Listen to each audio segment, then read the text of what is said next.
everybody. We are back. We are back. We are back. Welcome to the Pink Table Talk. Thank you so much for tuning in with us on our stream on Hope TV. Today, we are back with our special guests. I know you all enjoyed last week. I enjoyed it. It was really good, right? That part one was amazing. We got Pastor Jeff Fauntleroy. Say what's up, Pastor Jeff. Hey, how you doing? Namaste. So good to see. He's so much fun. And we've got our co-coordinator of the women's ministry, Miss Deidre. Hey, Deidre. Hello. Glad to be here. Yes, Hi, most definitely. Deidre. And of course, the man himself, Mr. Ron Clemens. What's up, Deacon Ron? Hey, I'm good. How y'all doing? Good to be back. Like last week was exciting. Again, we appreciate y'all having us. We're excited to be here. And look, we're ready to talk about it some more. Let's do it.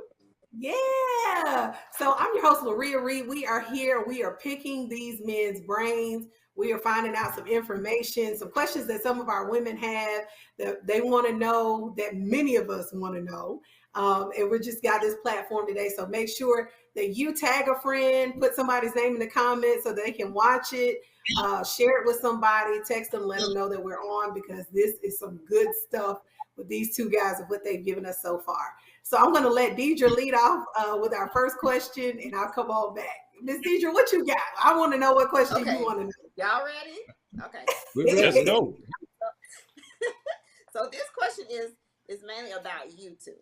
Okay, so what lessons have you learned, or what have you learned about yourself from dating and being in relationships?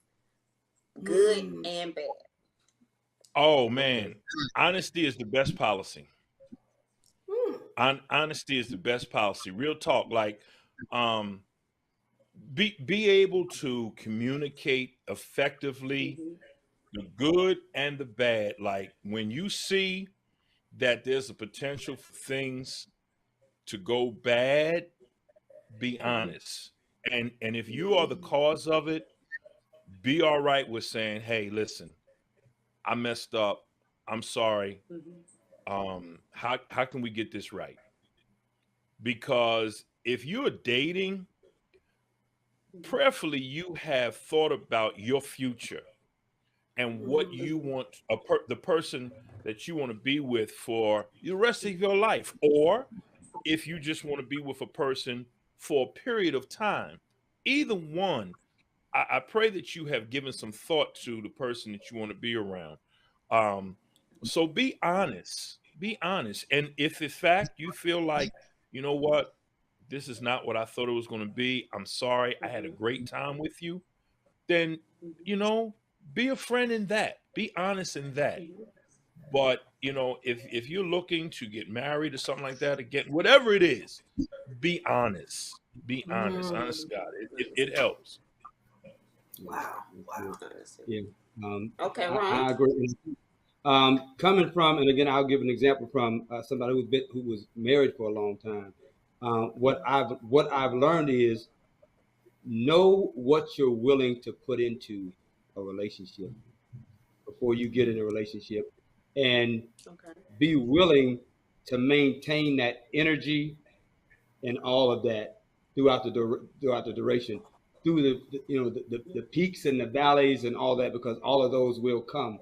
So that's one thing you have to really know, what energy it takes, and be willing to keep that energy. Because now, and I'm being very transparent, that is something that I failed at in marriage, is maintaining that energy, and that, and that chemistry that it takes from a man's standpoint to, in a relationship. So you have to know that, that's what it takes. And you have to be willing to be okay with being wrong. You have to be, that you won't know everything. So you have to be honest with yourself, and you have to be honest with yourself about, your shortcomings, and what it takes to fix shortcomings. So you have to learn. So for me, I've learned that. Now, some people learn it, in different stages. Some people learn it while they're married. I learned some. I'm learning things as I, you know, being a divorced person, you look back and you look at mistakes that that you made. Mm-hmm. And for me, it's about looking at more of what I could have done, because it's easy for me to look back and say, well, if they would have done this, and be honest with you, you go through those stages and say, well, if they had done this, if they had done this, if they had done this, and part of that may be true, but that's not going to help me, and that's not going to help if another relationship comes along. That's taking that into something else is not going to help. So you have to look at where am I, and what do I need. And so I've learned patience. I've learned what's really important to me. Like for me, my sons are my world, and they're older, but they're still so much a part of my. So knowing what's important and knowing what my deal breakers are. What are the red flags that just, that's not just going to work. So that's kind of the thing. Yeah, and include the person in what it is that you're trying to achieve. If you're, let's say you're in business or you're trying to do some things, include that person, communicate to that person what it is that you're trying to do, so they feel a part of it. Don't, you go one way, this person goes the other way. Talk about what you're trying to do. They may not be interested, but at least they know what it is that you're doing, because they may not be able to support you so much in the business, but they can take some things away from you in order for you to be successful in that. So include them in conversations about what it is that you're trying to achieve. And don't be upset if they say, well, look, that's not my thing, but what I can do is I can help you in another way. I can make sure you got peace at home. I can take care of this for you while you're doing this. But again, be honest. Added to it, two other things what I learned about myself is that I had a bigger ego than I thought I had. I wasn't as grounded, and my ego was bigger than I thought it was. And I'm just now learning that, wow, you had an ego that was bigger than it should be. So I'm learning that now. But then I learned something. What I did learn good about myself is that what I look for in somebody is not superficial. So I did, sometimes you feel you learn things that are not really great about yourself, but then sometimes you learn things that are good qualities about yourself. So one of the things I learned is that I don't really look for the superficial. That just doesn't interest me. So that's just a positive thing that I learned about myself. That it just we talked on the last show last week about the makeup and all that kind of stuff. There's nothing wrong with that, but I did learn about myself. It's just not about that. So that's a positive that I learned about myself. Well, that's good. Yeah, that's real good. Yeah, so I was talking about communication and talking, letting somebody know. And that's what I learned. I learned that, sometimes you can go so fast in what you're trying to achieve and not include the other, then, it just doesn't gel well. And then you think to yourself, wow, you know what? Let me slow down and explain what it is I'm trying to do. I like that. I like that.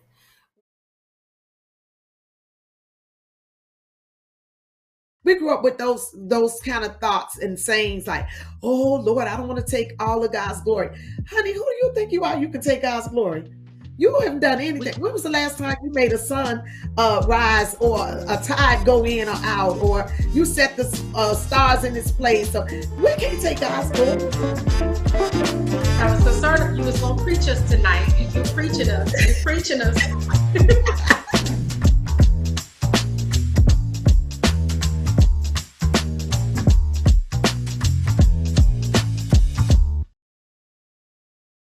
Every day, millions of people are connecting. Father, cosplayer, Mentor. actor. It's time we take a step forward, come together, and discover how accepting our differences can make us stronger. Deacon King Kong. Very good book. It was one of Oprah's book club selection. And it just takes you on this, Jamie Bride takes you on this wild ride. It starts out just right there. I mean, book opens up with somebody getting shot. Are we doing spoiler alerts and all that? I mean, the money from the church, where was that money? I want to know where the money was. It's kind of like Mhm. open-ended, and you know, I like a good satisfying ending, especially if I read Mhm. the book or listen to it for 17 hours or something like that. So, other than that,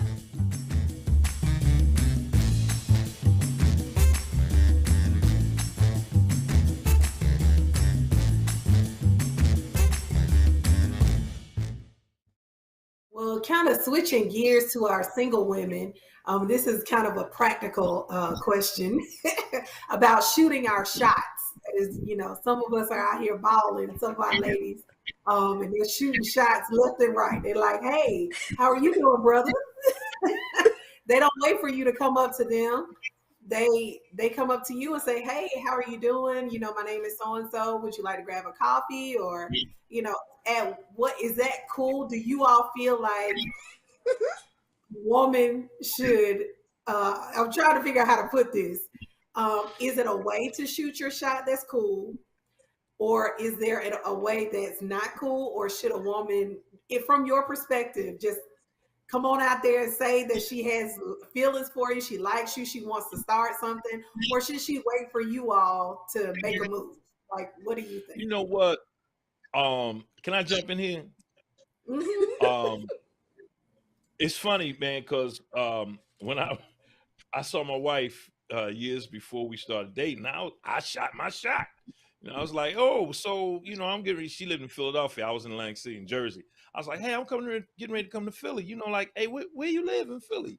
Maybe I can stop past and see you. She said, oh, around so and so. You know where this street is? I was like, yeah. So it wasn't no address. I was like, oh, okay, boom. So I saw her maybe a year or so later, and I was out, at a local place that we used to hang out at, be friendly and stuff. And she was like, Jeffrey. I was like, oh, okay. What's up with this all of a sudden? Last time I shot my shot, you shut me down. And so I was like, oh, okay, what's happening? And we hung out from there, and yeah, she shot her shot. She let me know that she was interested. I was like, oh, okay.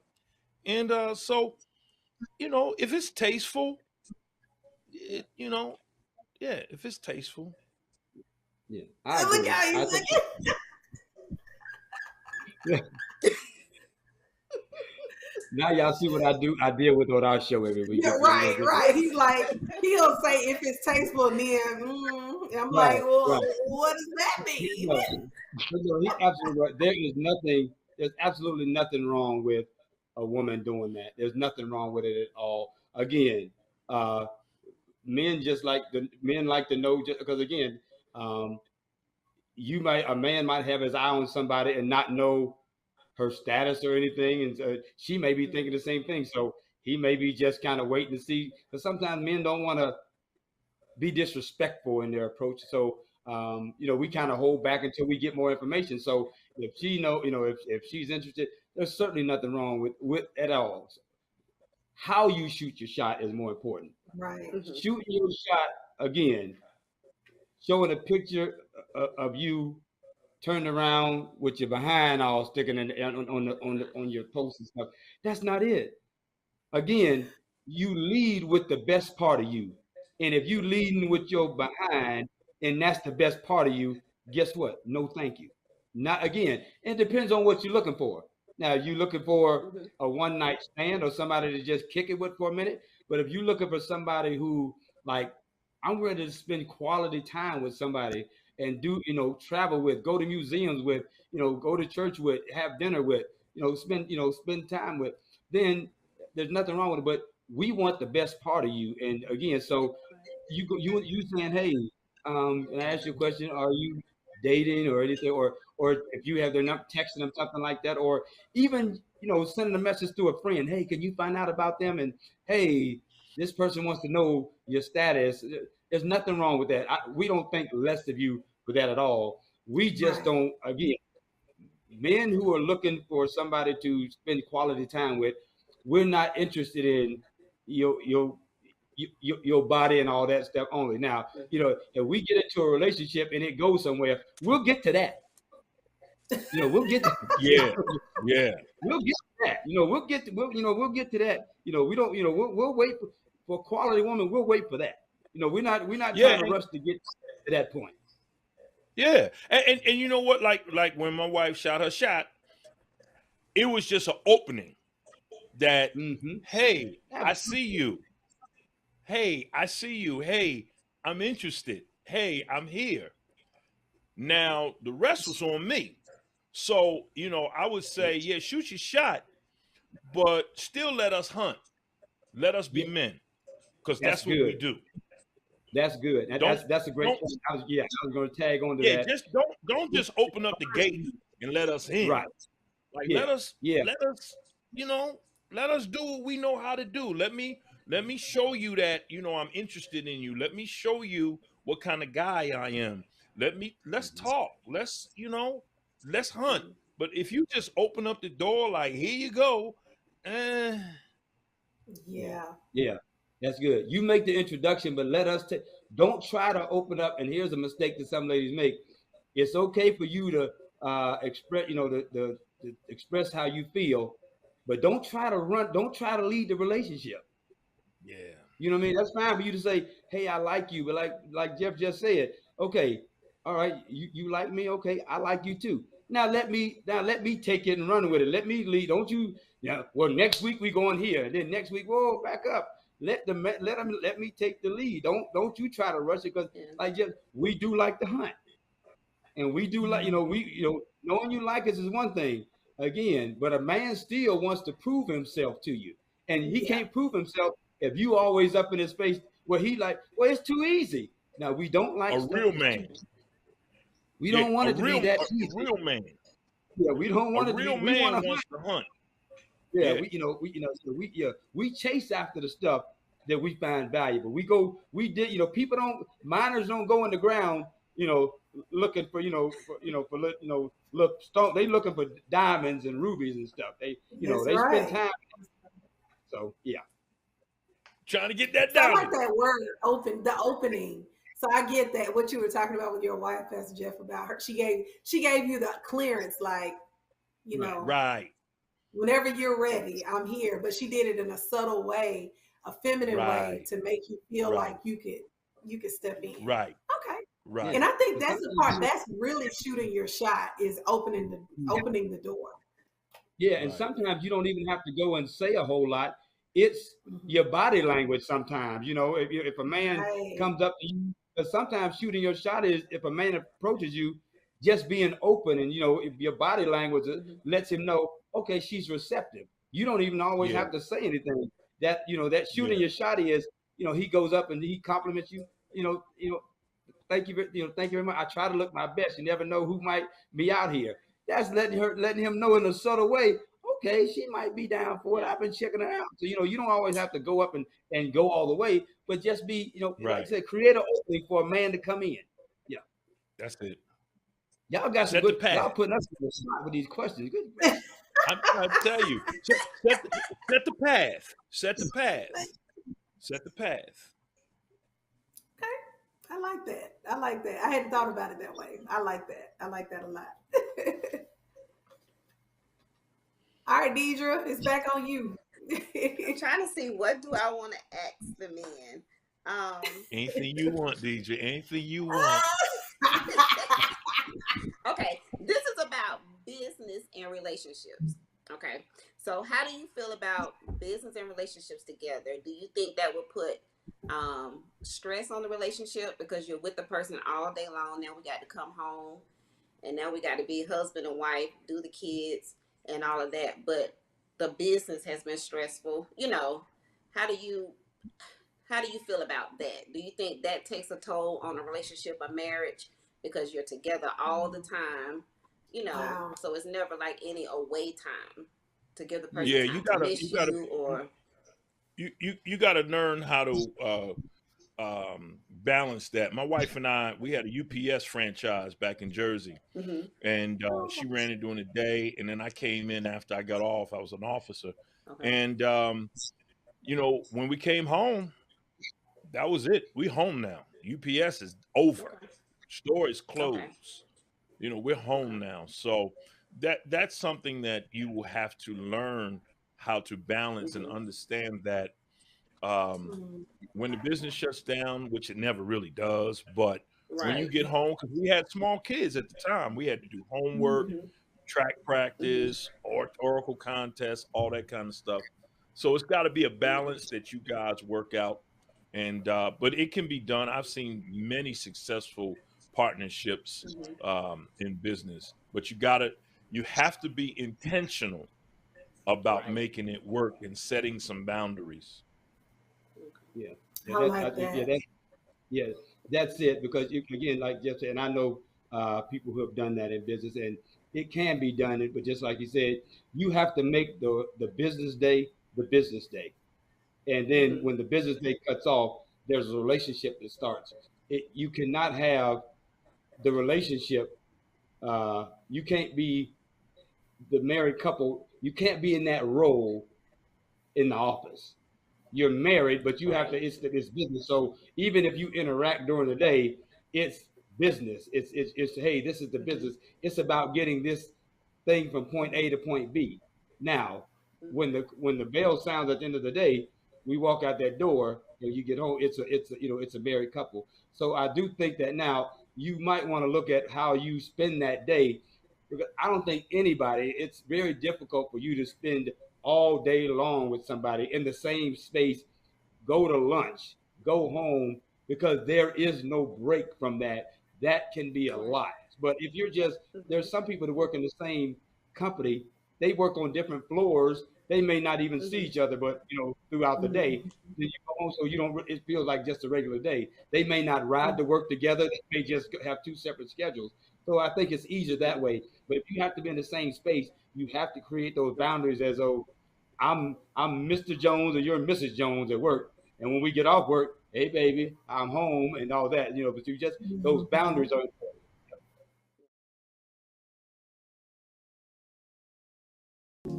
One of the things God told me was, and to answer your question about what makes me different, he said, you're going to be authentic. Yes, other coaches will be able to help people, but you're going to be able to do that because of your authenticity of how you went through. And then secondly, what makes me different is I am a prayer warrior. I war for my clients. I intercede for my clients. I pray for my clients. You've just answered the 6, 7, 8, 9, 10 of our questions right there.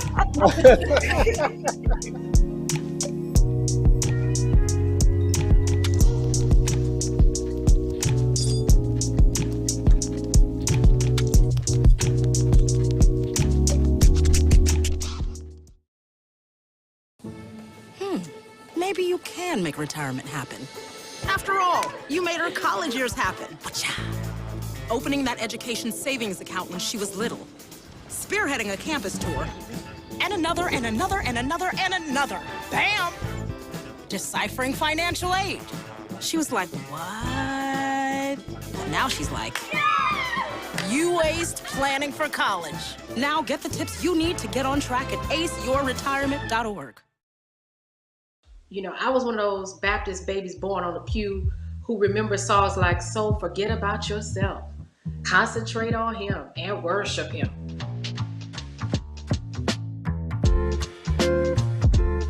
It's hard to give the best if you physically are falling apart. So as a pastor, how do you reconcile that kind of theology with a theology of self-care?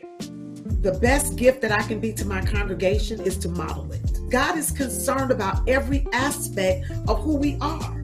God created our mind. God created our bodies. Why would God create a mind, a body, a spirit, a soul, and tell us not to take care of it?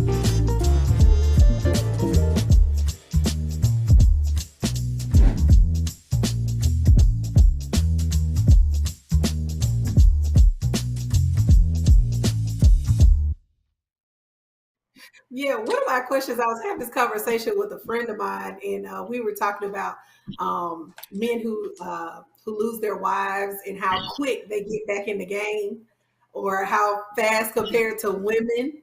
most men will get remarried within like 2-3 years or whatever. And somebody like my mom, my father's been deceased 10 years. She's like, I'm not remarrying. If you talk to widows, they're always like, oh, I'm done, I'm through. But I've noticed with men, you guys go ahead on and get on back out there, and you'll talk about your former wife and, I miss my wife and whatever, and I love her, and I think she was the greatest woman ever. But now this is my new girlfriend, so-and-so. So my question is... Never,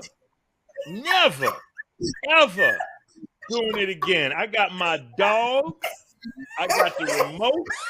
But you ain't hear the rest of my question. You didn't hear the rest of my question. My bad. So my question is, I know you all are men and you talk to other men who are widowers and all that.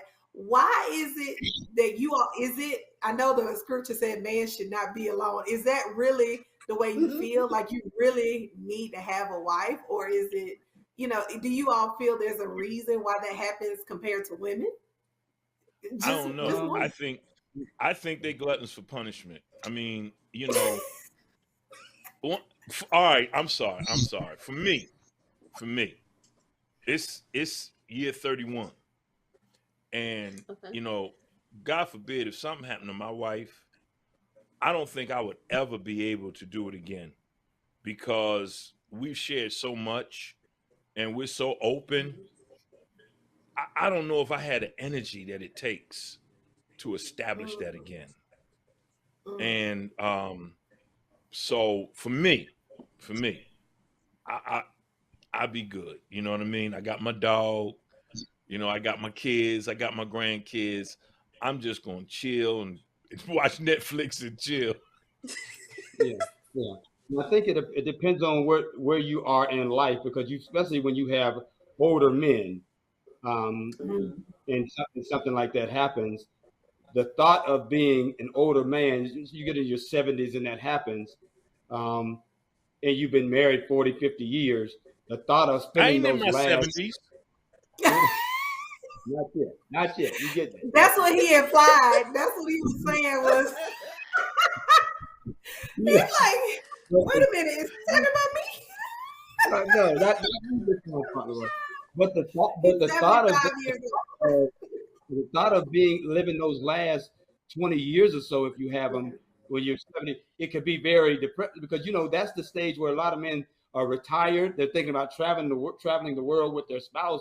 And when that spouse leaves, and now you're left, your kids are usually grown. Sometimes your grandkids are grown. So it's just you. So the thought of having that companionship is there. And I think, when you're younger, again, and you can think about it, divorce similarly. Some people get divorced and then in a year or two, they're right back out there.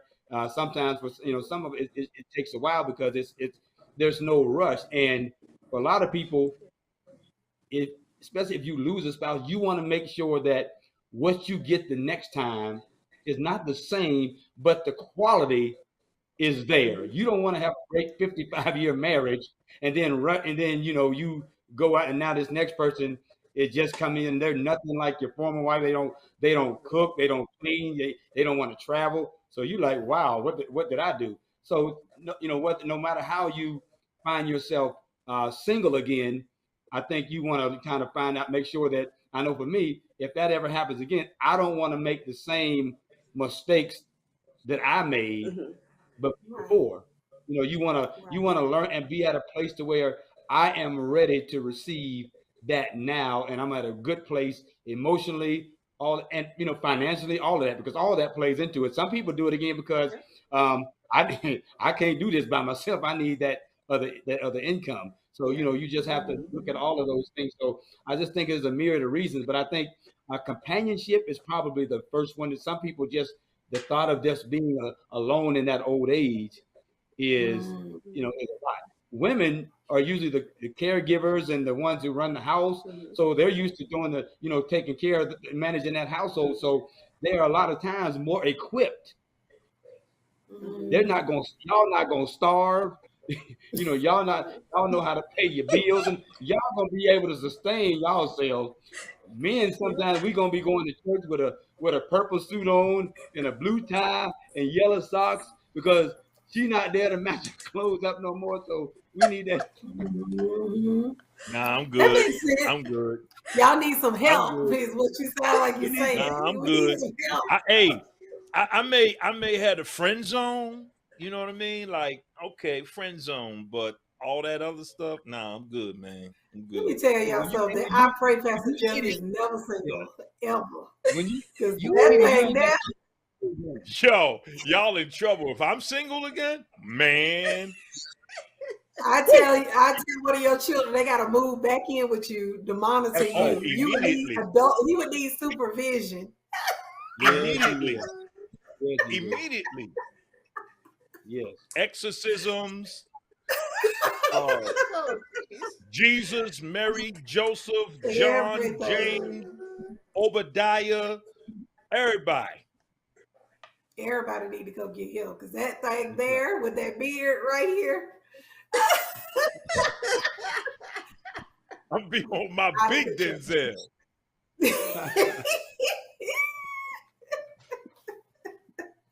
Hilarious. Deidre, you got another one? So let's see. So, question. Not a question that I'm going to ask you, but from what we've talked about and from what you've seen and heard out here, what type of encouragement or something you would tell single people dating, like warnings or encourage them to do something to where they won't make mistakes, just from what you heard and seen out here? Because Social media is not permanent. Social media is artificial. Learn how to be yourself with a person. Be honest, and before you go out and try to date somebody, know who you are. Know who you are. Have some type of idea of where you want to be in life and what it is that you want to do. And then that will kind of narrow down the type of person that you are interested in. It will put you on the same vibe of a person that will enhance what it is that you're doing. And for me, hey, you know, I don't want to sound corny or stereotypical, but I prayed. My prayer was, Lord, listen, you know me, you know where I'm at. I need a wife, bruh. You know, wasn't no real theological prayer. It was like, bro, look here, doc. I need a wife. I need somebody that you send. Because if I do the choosing, it's going to be a problem. So I prayed and asked for God's guidance in what it is that was good for me and was pleasing to God. And again, try to know what it is that you're trying to do in life. And then as you're talking to that person, you'll see if that person lines up in the direction that you're trying to go to. But you can't do anything if you don't know where you're trying to go. That's true. That's good. And a lot of this stuff, to be honest with you, ladies, it's not that it's not, and Jeff has a great point, but sometimes women, a lot of times, and some men, they try to make it so deep. It's really not that deep as far as what's out here. But Jeff said it, be you, be yourself, know who you are, and know your worth. And I will say this, quit valuing yourself like a Rolls Royce, but you showing hoopty mentality. You parading around like a hoopty, but you put value on yourself. Wow. You're saying you're a Rolls Royce, but if I look at your social media, look at your IG, look at your TikTok, look at your Facebook, that's hoopty behavior. Because real men, somebody worth something, we not looking to take a hoopty home. We're looking for Rolls Royce. And that has nothing to do with how much money you have. It has to do with the quality of person you are, what you believe in, what's your values, what's your value system.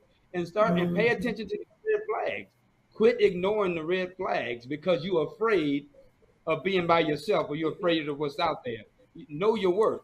But don't act like you're worth a lot, but you don't, but you're not acting like you're worth a lot. But again, yeah, because them Them hoopties will break down on you, bro. I run into a few hoopties. You can't count on them. So again, just be Can't you. count on And Can't count on them. I'm tell you something, if a dude is into you and you're the one for him, he will take on the challenges that come along with being with you. Wow. He'll do it. He'll take on those challenges. That's real talk right there. He will. That's real talk right there.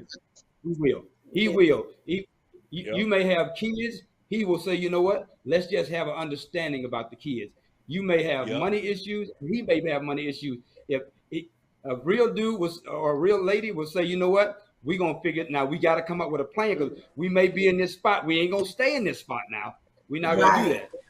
You know, we got to come together. But somebody who's into you, they're going to be with you. And that's why I go back to, I said that ride or die. If you ain't willing to be a ride or die with somebody, you can keep it.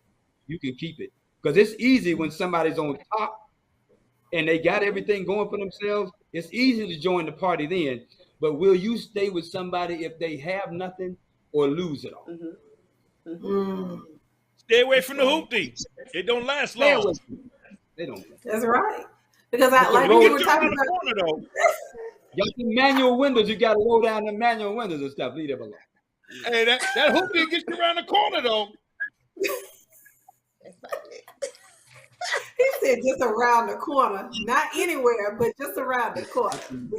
I cannot around the corner. That's all. Yeah, but that's the truth though, because I don't think we understand how important, and from what you all have been saying from part 1 and part 2, is how important our social media pages are, because that now is like the introduction to you, and even our employers go on to see social media pages. So, you know, what you put on there matters. And I kept hearing, you all kept saying that over and over, kept saying social media. And I'm like, okay, I'm getting the message of what you're saying. That makes a lot of sense. And I hope, ladies, you all heard that. Yeah. And nothing wrong with IG, with social media. Yeah. But let it be class. And there's nothing wrong with you having a picture. Say you go to the beach and you out there with your swimsuit on. There's nothing wrong with that. There's nothing wrong with that. But if every picture of you, no matter where it is, you have to be profiling to where, you know, you trying to show, that's not, I'm telling you, it don't matter how fine and stuff you are. That's not the best part of you that we want. You can't build with just that. That's and right. Some women and some brothers think that you can just build with your good looks and your position. You can't build nothing with that. That's right. You can't. That stuff is going to shift. You live long enough or have anything happen to you, you better be trying to find somebody that if you get sick, come on, sir. Gonna be, that's right. Are they going to be with you? You know, again, your parents were married for forever. And your dad got sick. Well, guess what? Your mama, and I know both your parents, right there by his side the entire time. You better have somebody that's going to have your back, because it's not always going to be fun and games and all that. So you better know, and just said it, you better know what you're looking for in life. And if you're looking for somebody to just play with and have fun with, that's fine. But don't let somebody think that you're ready for something else, and now you out there playing games, because that's how people get hurt too. Hey, man, that's so real, man. Listen, in 2016, man, I was in the hospital on my deathbed. I stayed a month and a half in the hospital. I came home. I couldn't walk. I couldn't use my wrists. I was on all these medications, man. And my wife, I mean, she's a nurse, but man, I saw what she did, and I was like, yo, her stock went way up. We renewed that contract. That contract got renewed because I was like, okay, you still down. I mean, it was like real deal. Like, here's what we're gonna do. We're gonna get this. We're gonna do this. It was we. And she shut some stuff down. Like, no, y'all can't do this, because I was pastoring at the time. So, you know, she really shielded folks from, you know, because, you know, the pastor, everybody want to do this, want to do that. And she held her ground. She held her ground. Like, no, I got this. And I was like, oh, okay.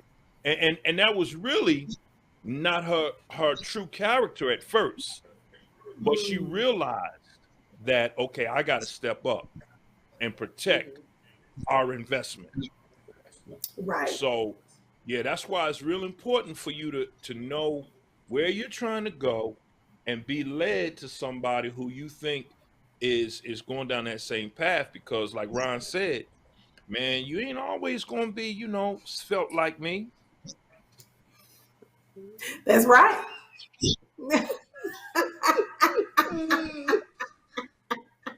You ain't always gonna look like that. No. Everybody takes work. gotta speak all this about This takes work, man. takes work. to look like this, right? Yeah. But y'all, look, we got to close this thing out. I have enjoyed this thoroughly. Y'all, we're over our time, but still, it's been good. Ladies, I hope that you guys have enjoyed this time. This is amazing. We're going to have to do some more again and bring you guys back.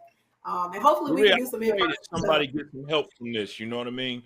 I pray that, you know, because I really want to see the sisters win and the brothers win. I really do. Yeah, we want to see families do well, and we want to see good people with good people. You know, that's the whole point. That's the whole thing. So, yeah, but I am so grateful you all. Jeff Fauntleroy, Deidre, of course, is here with us on the Pink Table Talk, and Ron Clemens. Y'all, this was so much fun. We're going to come back and do this another time, but I hope you all took notes. We picked these men's brains. We're going to have some more questions. Y'all know we got listen of questions. So we'll bring y'all back and ask some more. But thank you all for watching the Pink Table Talk. Thank y'all for being here. And we'll see you the next time right here at Pink Table Talk, Hope TV. Love y'all.